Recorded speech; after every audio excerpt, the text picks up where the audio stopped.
역대 마라톤 선수들 중에 가장 유명한 사람은 아마도 아베베가 아닌가 싶습니다. 그는 올림픽 마라톤 경기에서 맨발로 뛰어서 2번이나 우승한 이디오피아의 영웅입니다.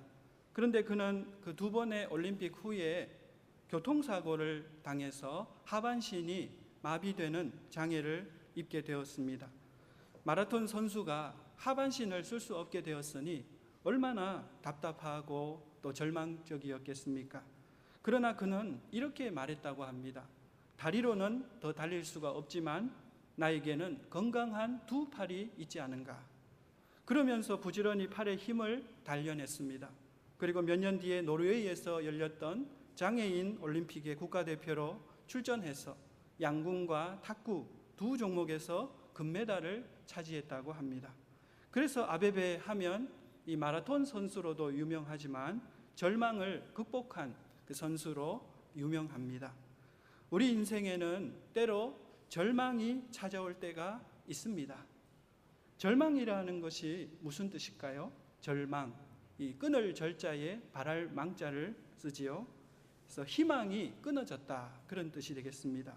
본래 희망이 없었다면 절망도 없을 것입니다. 그런데 대부분 사람들에게는 절망보다 희망을 붙들고 살아갑니다. 남편이 희망이기도 하고 자식들이 희망이기도 하고 또 직장이 희망이기도 합니다. 희망은 우리 삶을 지탱해 주는 지지대 같아요. 지지대. 시골에서 이 고추나 오이, 토마토, 가지 같은 식물을 키워보면요, 지지대가 필요하거든요. 고추 모종은 허리가 약해서 스스로 힘으로는 곧게 자라지를 못합니다. 막대기 같은 지지대를 세워줘야지 곧게 자라고 열매도 많이 맺게 됩니다. 우리 인생에도 그런 지지대가 필요합니다. 그것이 희망이고 이 희망이 사라지게 되면 쓰러지게 되는 것입니다. 그러면 우리 인생에는 어떤 절망이 있을까요? 우선은 질병으로 인한 절망이 있는 것 같아요. 건강은 우리 인생을 지탱해 주는 지지대거든요. 건강하기 때문에 가족을 먹여 살릴 수 있고 또 취미 생활도 할 수 있고 또 자식도 돌볼 수 있는데 어느 날 갑자기 이 건강에 경보가 울립니다. 그러면 모든 것이 끝났다는 생각이 들고 절망에 빠지게 되는 것입니다. 또 죽음으로 인한 절망이 있습니다. 죽음은 사실 하나님의 주권 아래에 있는 우리 인생의 과정이잖아요. 객관적으로 보면 그렇지만 이것이 나에게 해당이 되면 달라지더라고요. 사랑하는 가족, 아끼는 그 가족의 죽음은 말할 수 없는 아픔이고 또 절망이 되는 경우가 많이 있습니다. 마치 팔다리가 떨어져 나간 것 같은, 꼭 있어야 할 그것이 사라져버린 것 같은 허전함과 아픔과 절망이 지속됩니다. 또 실패로 인한 절망이 있어요. 인생이 항상 성공할 수만 있다면 좋겠지만 늘 우리 희망대로 되지 않는 것 같아요. 대학 입시에 여러 번 실패하기도 하고 또 취업 기간이 오래 지속되기도 하고 또 때로는 사업에 실패해서 재정적으로 큰 어려움을 당하기도 합니다. 이런 실패와 어려움이 반복되다가 보면 희망을 잃고 절망하게 되는 것이지요. 근데 우리가 이러한 이 절망의 상황에서 꼭 절망해야 하느냐? 그것은 아닌 것 같습니다. 우리가 절망의 상황에서 이 절망할 수밖에 없는 데에는 이유가 있기 때문입니다. 첫째로 우리가 잃어버린 것에 집중하면 절망하게 됩니다. 건강을 잃어버렸다고 꼭 절망해야 할까요? 실패했다고, 큰 병에 걸렸다고 꼭 절망해야 합니까? 그렇지 않습니다. 신라권이라는 소설을 쓴 존 밀턴이 있습니다. 이분은 이 실명한 상태에서 받아쓰게 해서 이 신라권이라는 유명한 소설을 썼고, 작곡가 베토벤은 청력을 잃어가는 그 상황에서 운명이라는 놀라운 이 곡을 작곡했습니다. 또 생물학자 파스테르는 뇌경색에 걸린 후에 연구를 완성했다고 그래요. 그들은 이 절망해야 할 것 같은 그런 상황에서 절망하지 않은 것입니다. 왜냐하면 잃어버린 것, 거기에 집중하지 않았기 때문에 그렇습니다. 우리에게 잃어버린 것이 있다면 아직 남아있는 것도 분명히 있거든요. 무엇을 바라보느냐, 무엇을 선택하느냐, 잃어버린 것 아니면 남아있는 것, 무엇을 선택하느냐 하는 것은 우리의 몫인데, 그것에 따라서 우리가 절망하느냐 희망을 바라보느냐 결정되는 것입니다. 둘째로, 우리가 이 절망의 상황에서 절망할 수밖에 없는 것은 우리의 인생을 보는 시야가 좁기 때문에 그런 것 같아요. 지금의 상황만 바라보면 절망스럽지요. 질병과 실패와 죽음의 이 상황 가운데 누가 절망하지 않을 수 있겠습니까? 그러나 지금 보는 것이 전부는 아니거든요. 지나가는 과정일 뿐입니다. 고난의 터널 안에는 아무것도 보이지 않지만 우리가 인내함으로 계속 걸어가다가 보면 찬란한 빛이 언젠가는 비치게 되는 것입니다. 현실에서 눈을 드는 사람, 인생의 시야를 멀리 넓게 보는 사람은, 그 사람은 절망하지 않을 수 있는 것입니다. 그러나 이 인생의 시야가 좁으면, 앞만 바라보면 절망하게 되는 것이죠. 셋째로, 우리가 절망의 상황에서 절망할 수밖에 없는 것은 현실을 해석할 능력이 없기 때문에 그렇습니다. 우리 인생에 우연이란 없거든요. 운명도 없고 또 팔자도 없습니다. 하나님을 믿는 사람은 이 절망의 상황을 운명으로 받아들이는 사람이 아니라 그 절망의 상황을 믿음으로 해석하는 사람입니다. 해석한다는 것은 의미를 부여한다는 것이죠. 고난과 실패와 이 좌절이 우연히, 운이 나빠서, 팔자가 사나워서 내게 찾아온 것이 아니라 하나님의 섭리가 있다, 분명한 뜻이 있다, 이것을 내가 믿음으로 받아들이는 것입니다. 그러한 해석이 능력이 있으면 우리가 절망에서 벗어날 수 있지만, 그렇게 해석하지 못하면 절망에 빠지게 되는 것이죠. 오늘 하나님께서 우리에게 주신 말씀에는 이 한 여인의 절망적인 그 상황이 잘 나타나 있습니다. 1절 말씀을 제가 다시 한번 읽어보겠습니다.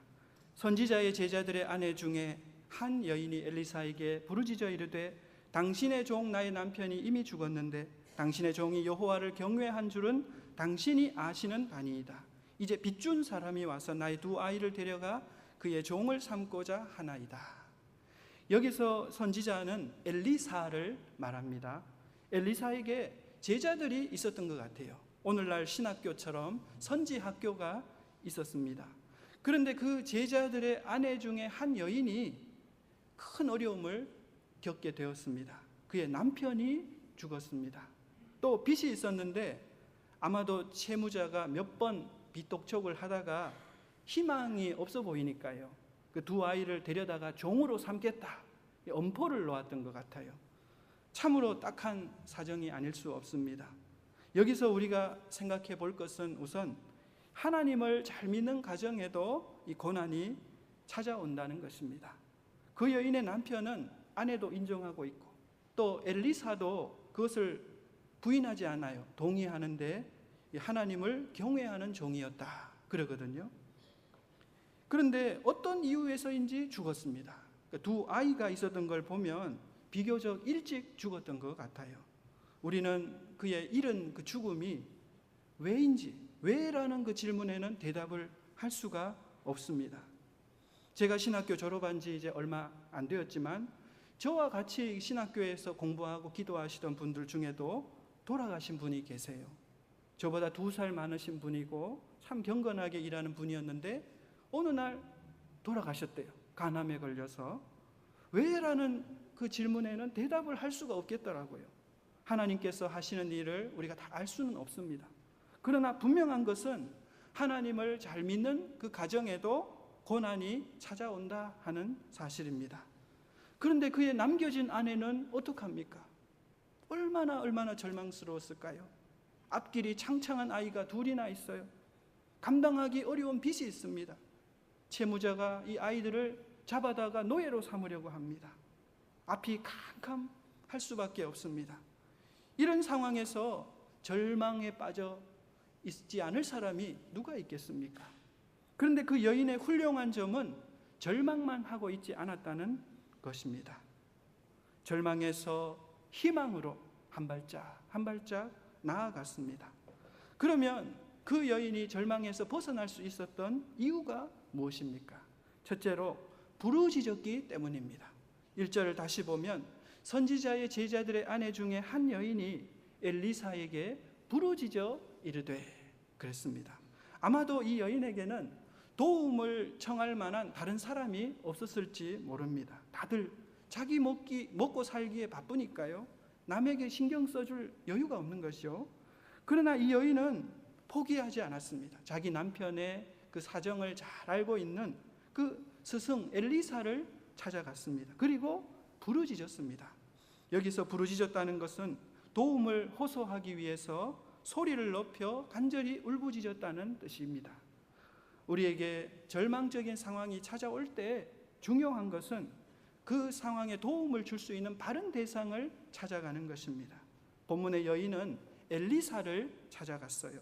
그리고 부르짖었습니다. 이것은 결국 하나님의 종, 하나님의 사람 그 엘리사를 통해서 하나님께 나아가 기도한 것이다. 저는 그렇게 해석합니다.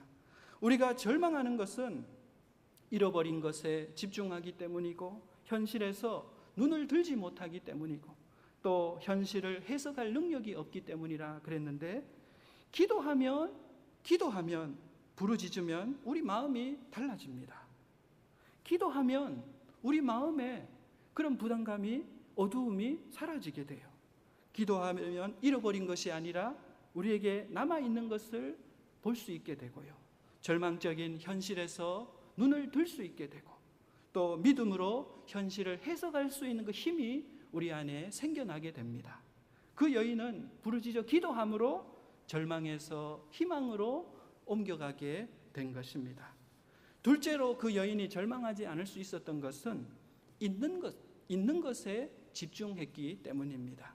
그 여인이 엘리사에게 부르짖었을 때 엘리사가 이렇게 말하지요. 엘리사가 그에게 이르되 내가 너를 위하여 어떻게 하랴? 내 집에 무엇이 있는지 내게 말하라. 사실 이 명령은 여인의 입장에서는 한편으로 충격적인 질문이 아닌가 생각합니다. 그 여인은 자기에게 아무것도 없다. 나 이제 죽을 일만 남았고 아무것도 없다고 생각했습니다. 그런데 엘리사는 내 집에 무엇이 있는지 내게 말하라고 다그치고 있거든요. 반드시 무엇이 있다는 것입니다. 그때 여인이 생각해 보니까 뭐가 있기는 한 것 같아요. 번뜩 스치는 것이 있었습니다. 그래서 대답하는데 그가 이르되 계집종의 집에 기름 한 그릇 외에 아무것도 없나이다. 저는 이 여인의 이 대답 속에서 오병이어 사건의 그 안드레의 대답을 보게 됩니다. 안드레가 이렇게 말하지요. 여기 한 아이가 있어 보리떡 5개와 물고기 2마리를 가졌나이다. 그러나 이것이 그 많은 사람들에게 무엇이 되겠사옵나이까? 예수님께 그 보리떡 5개와 또 이 물고기 2마리와 보리떡 5개를 내밀었던 그 안드레처럼 이 너무너무 초라한 것을 내밀며 쑥스러워했던 그 안드레처럼 이 여인도 기름 한 그릇을 내밀며 쑥스러워합니다. 이것밖에 없어요. 기름 한 그릇뿐이에요. 그러나 이게 얼마나 되겠어요? 그러나 하나님께서는 그것을 원하셨던 것 같아요. 없는 것에 절망하지 말고 있는 것을 보잘것 없을지라도 그 있는 것을 하나님께 믿음으로 내어놓기를 원하신 것이죠. 이 절망에서 희망으로 나아갈 수 있는 실마리가 바로 여기에 있습니다. 없는 것, 이미 잃어버린 것, 그것을 바라보지 말고 있는 것에 집중하라는 것입니다. 셋째로 그 여인이 절망하지 않을 수 있었던 것은 주신 말씀에 순종했기 때문입니다. 3절과 4절에서 엘리사가 이렇게 명령합니다. 너는 밖에 나가서 모든 이웃에게 그릇을 빌리라. 빈 그릇을 빌리되 조금 빌리지 말고 너는 내 2 아들과 함께 들어가서 문을 닫고 그 모든 그릇에 기름을 부어서 차는 대로 옮겨 놓으라. 이 명령이 그 여인과 2 아들에게 이해가 되었을까요? 그 상황에서 잘 이해가 되었을까요? 그렇지 않았을 것 같아요. 그릇은 왜 빌리라고 하는 거지? 지금 기름은 조금밖에 없는데 모든 그릇에 기름을 부으라는 것은 무슨 말인가? 이해가 되지 않았을 것 같아요. 그렇지만 그 여인과 두 아들은 어떻게 했나요? 고민하지 않고 주저하지 않고 순종했습니다. 5절을 보면 여인이 물러가서 그의 두 아들과 함께 문을 닫은 후에 그릇을 그에게로 가져오고 또 그는 부었다 그랬습니다. 여인은 이 엘리사의 그 명령이 떨어지기가 무섭게 순종했습니다. 토를 달지 않았어요. 입술을 움직인 것이 아니라 몸을, 손과 발을 움직입니다.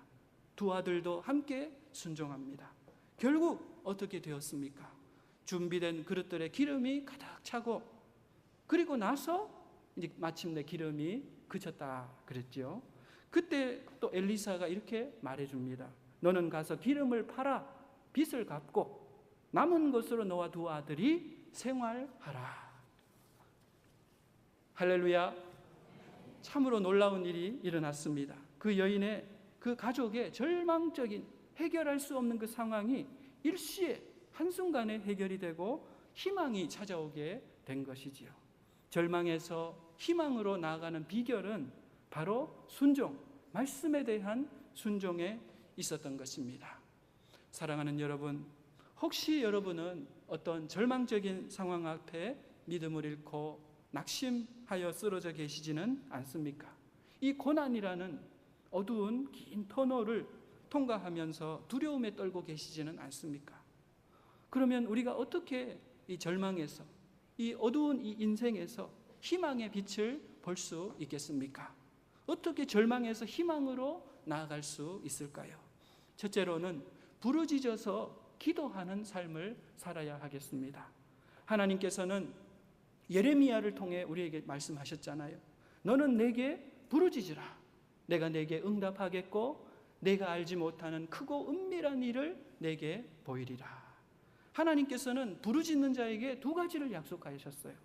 너는 내게 부르짖으라. 내가 내게 응답하겠고 내가 알지 못하는 크고 은밀한 일을 내게 보이리라.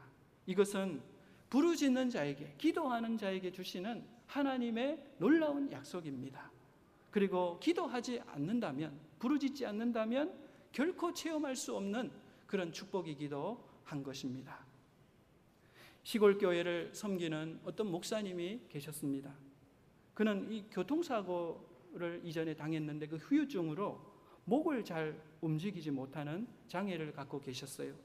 그런 몸으로 이 승합차를 운전하면서 먼데 사는 교인들을 실어와서 예배드리고 예배 끝나면 또 실어드리고 그렇게 교회를 25년 동안 지켜왔습니다. 근데 어느 날 평소처럼 주일 예배 마치고 교인들을 싣고 운전하고 있는데 정신장애가 있는 그 무당의 그 손녀딸이, 그 마을에 사는 그 무당의 손녀딸이 그 차 앞으로 확 들어온 거예요. 그래서 그 아이를 치게 된 거죠. 사실은 치였다기보다 그 10살 된 그 아이가 뛰어들었다는 말이 옳을 정도로 너무너무 갑작스러운 일이었습니다. 무당 집에서는 난리가 났습니다. 몸도 건강하지 못한 목사가 무슨 운전을 한다고 하면서 그렇게 핀잔을 줬죠. 이 사건을 해결하려니까 이 목사님은 캄캄한 겁니다. 그래서 기도밖에 할 수 없었어요. 목사님은 집으로 돌아가지 못하고 교회로 가서 부르짖어 기도했습니다. 아이가 심하게 다쳤는데 더 큰 장애를 당하지 않게 해달라는 그런 기도와 또 아마도 합의금이 많이 들 텐데 그 합의금을 준비해달라는 그런 기도를 하나님 앞에 드렸어요. 목사님은 매일 간절히 기도했습니다. 그리고 아이는 어떻게 하다가 퇴원했어요. 그런데 이 무당 할머니가 합의금을 받지 않겠다는 거예요. 왜냐하면 그 정신지체 그 아이가 교통사고가 난 다음에 정신이 온전하게 돌아온 겁니다. 충격을 받아가지고 한번 콱 충격을 받아가지고 그렇게 된 것 같아요. 이 일로 인해 가지고 그 아이가 전도가 돼가지고 교회 학교 예배에 나오게 됐고 무당 할머니도 그 마음의 문이 많이 열렸습니다. 무당 할머니가 이렇게 말하는 거예요. 아이를 생각하면 내가 교회에 나가 드리는 게 마땅한 도리지만 내 직업상 내가 지금 당장은 내가 나갈 수 없다. 이렇게 말이죠. 또 많은 분들이 보상금, 합의금에 쓰라고 십시일반으로 조금씩 보태줬는데 그걸 이렇게 모아가지고 또 작은 그 교육관을, 건축은 아니지만 간이 건물로 이렇게 짓게 되었다고 합니다. 하나님께서는 우리가 그 어려움을 당할 때 부르짖은 그 기도를 절대로 외면하지 않으시는 분이십니다. 사랑하는 여러분, 우리가 절망해가지고 주저앉아 있으면 아무 일도 일어나지 않습니다. 그 여인이 그 엘리사에게 부르짖었잖아요. 만약 부르짖지 않았다면 어떻게 됐을까요? 그 아이가 두 아이가 노예로 끌려갈 그 상황에서 그냥 절망하고 드러눕고 그렇게 있었다면 아무 일도 일어나지 않았을 것입니다. 그렇지만 엘리사에게 부르짖고 하나님께 부르짖었을 때 놀라운 일이 일어나게 된 것입니다. 여러분 모두 하나님께 부르짖어 기도함으로 절망에서 희망으로 나아가실 수 있기를 간절히 축원합니다. 둘째로, 절망에서 희망으로 나가기 위해서는 우리에게 있는 것, 내가 가지고 있는 것을 찾아야 하겠습니다. 있는 것을 찾아서 주님께 드려야 합니다. 우리 한번 따라해 볼까요? 있는 것을 찾아 주님께 드리자. 엘리사가 그 여인에게 이렇게 말합니다. 내 집에 무엇이 있는지 내게 말하라.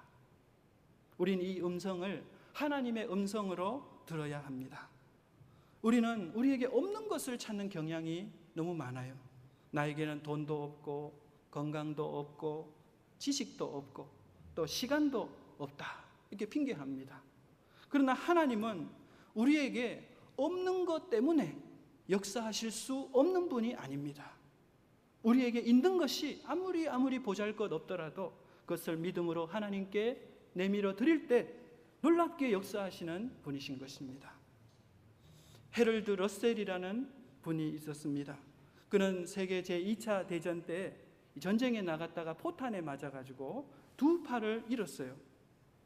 두 팔을 잃어버렸으니까 얼마나 신세가 처량하고 절망스러웠겠습니까?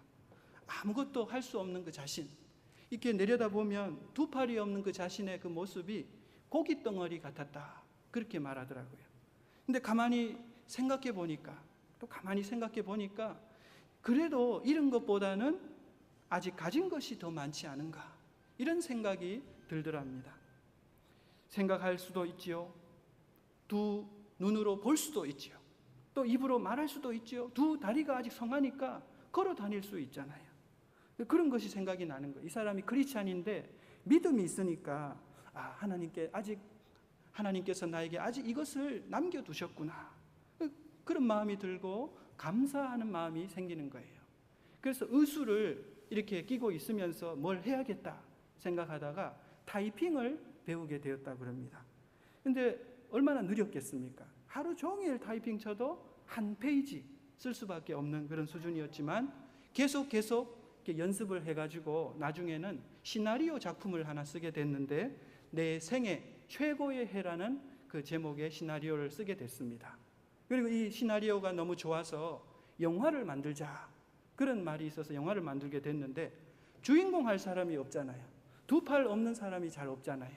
그 당시만 해도 영화 기술이 뛰어난 것도 아니니까 이 시나리오 작가 헤럴드 러셀이 주인공이 됐습니다. 주인공이 돼서 내 생애 최고의 해 그 작품에 출연을 했는데, 이 아카데미 최우수 조연상 또 특별상까지 받게 되었다고 합니다.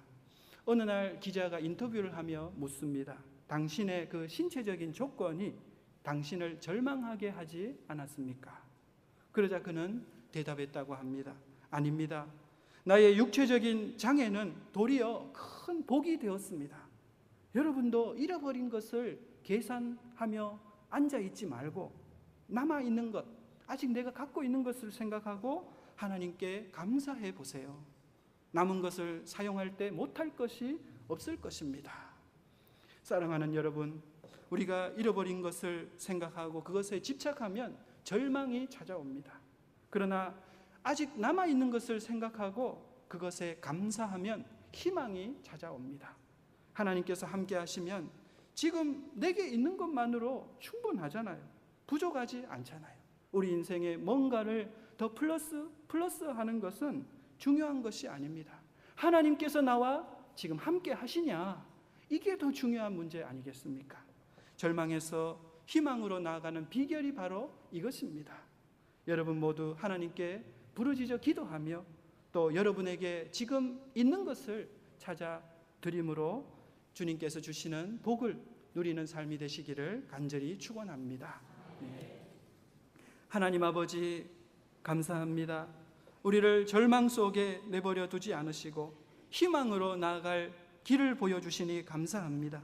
우리가 절망적인 현실이 우리 앞에 있다 할지라도 낙심하여 드러누워 있지 않게 도와주시고 하나님을 향해 부르짖어 기도하게 도와주시옵소서. 또한 잃어버린 것에 집착하여 어두워지거나 절망하지 말게 하시고 남아있는 것을 찾고 감사하며 그것을 주님께 드려 손과 발을 움직일 수 있도록 도와주시옵소서. 그래서 우리가 절망적인 이 세상, 어두운 이 세상 가운데 항상 희망으로 가득한 삶을 살아갈 수 있도록 도와주시옵소서. 예수님의 이름으로 기도하옵나이다.